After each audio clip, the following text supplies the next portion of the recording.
अब नियमानुसार किष्किंधा कांड के अंतिम दोहे से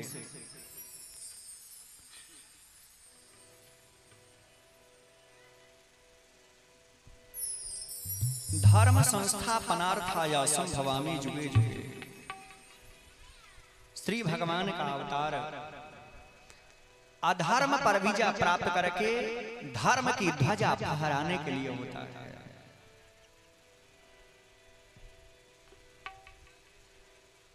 जब जब इस धरती पर धर्म की हानि हुई, अधर्म पर जब जब राक्षसों का बल बढ़ा, तब तब भगवान का अवतार हुआ, धर्म की स्थापना हुई।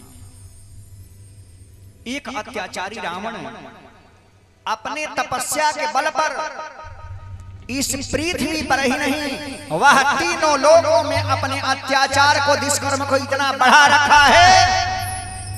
वह रावण जो चाहता है वही करता है, जो कहता है उसी को सत्य मानता है। उस रावण के विपरीत कोई भी व्यक्ति अपनी आवाज को उठाता है, उससे मृत्यु दंड तक देता है। वह रावण बहुत बड़ा प्रकांड विद्वान है और भगवान शिव का महान भक्त है, परम भक्त है।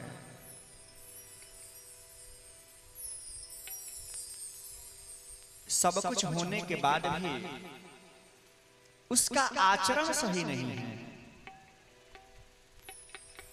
व्यक्ति चाहे कितना भी ऊंचाई को प्राप्त कर ले, यदि वह अधर्म के पथ पर है तो कभी न कभी किसी न किसी के द्वारा उसका पतन होना निश्चित है। कभी न कभी उसका प्रतिद्वंदी खड़ा होगा और उसके नाश का कारण बनेगा।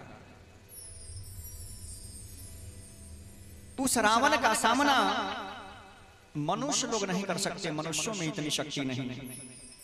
तो उस रावण का सामना देवता लोग भी नहीं कर सकते, क्योंकि वह रावण कितने देवताओं को बंदी बना करके अपने लंका में रखा है। देवता लोग भी उस रावण के भय से भागते फिरते हैं।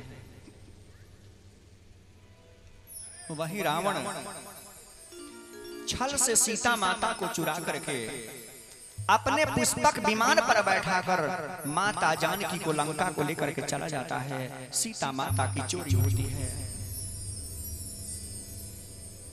इधर प्रभु श्री राम और भैया लक्ष्मण जी दोनों बन बन माता जानकी को ढूंढते हैं। प्रभु श्री राम उस जंगल में माता जानकी को खोजते हैं।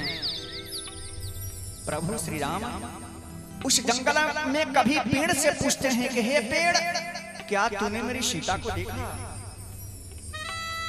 कहीं पर ढेर सारे पक्षियां सामने आती हैं। उन सारे पक्षियों से प्रभु श्री राम पूछते हैं कि हे पक्षियां, क्या तूने मेरी सीता को देखा? कहीं पर पहाड़ सामने आता है। उस पहाड़ से प्रभु श्री राम पूछते हैं कि हे पहाड़, क्या तूने मेरी सीता को देखा? कोई सीता माता की पता को नहीं बदलाता। प्रभु श्री राम उस जंगल में माता जानकी को इस प्रकार ढूंढते हैं कि मानो माता जानकी के विरह में प्रभु पागल बने हो। बन बन माता जानकी को ढूंढते हैं।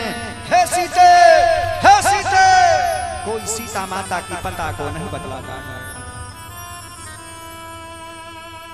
इधर सीता माता की खोज करने के लिए महाराज सुग्रीव की बंदर भालुओं की सेना 4 भाग में बंट करके चारों दिशाओं में निकल पड़ती है। इधर दक्षिण दिशा की सेना, यह दक्षिण है क्या?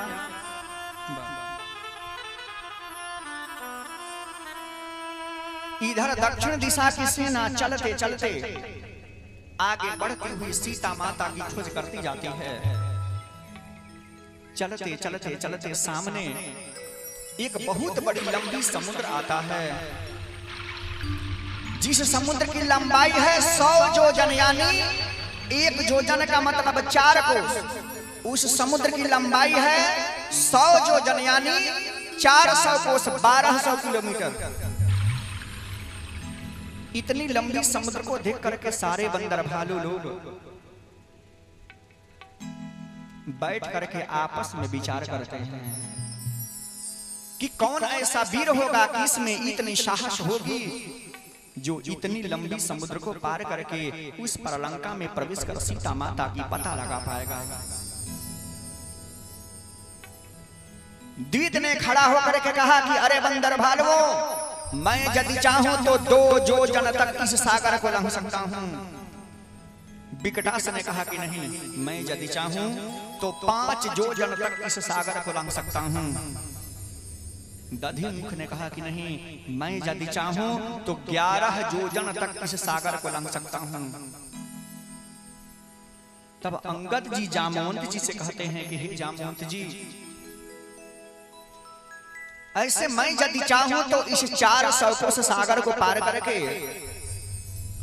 उस परलंका में प्रवेश कर सीता माता की पता लगा सकता हूं।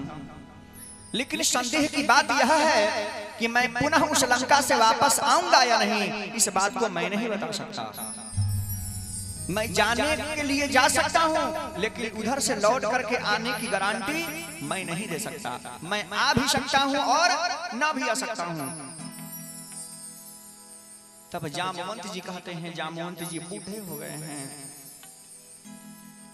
जामवंत जी कहते हैं कि अरे बंदर भालवों, अरे ऐसा ऐसा 7 योजन समुद्र मेरे लिए क्या था। बात बहुत पहले की है कि मैं जब युवापन अवस्था में था, जब मेरी जवानी थी, इस पृथ्वी को मैंने 7 बार चक्कर लगाया था। लेकिन अब दुख की बात यह है कि अब मुझ में वैसा बल और जोश नहीं रहा, नहीं तो मैं जा सकता था।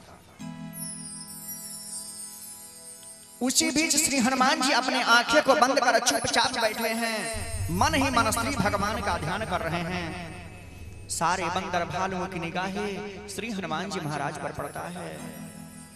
सारे बंदर भालुओं ने कहा कि हे हनुमान, अब आप ही एक ऐसे वीर हो जो प्रभु श्री राम के कार्य को पूर्ण कर सकते हो।